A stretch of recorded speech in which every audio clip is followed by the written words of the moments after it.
और बताइए आप लोग कहाँ कहाँ से हैं, कैसे हैं, अभी आप लोग क्या कर रहे हैं।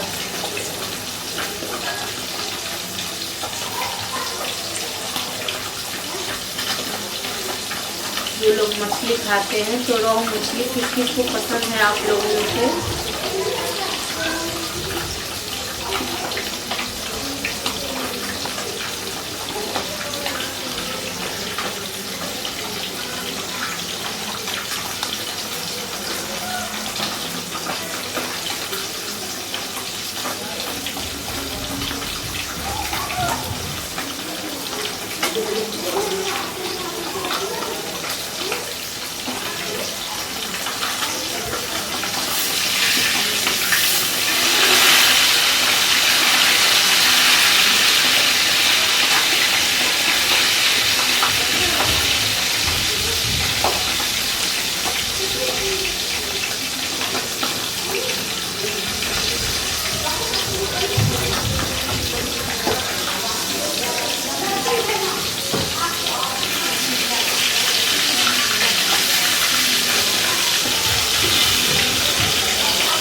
बोल नहीं गए आप लोग।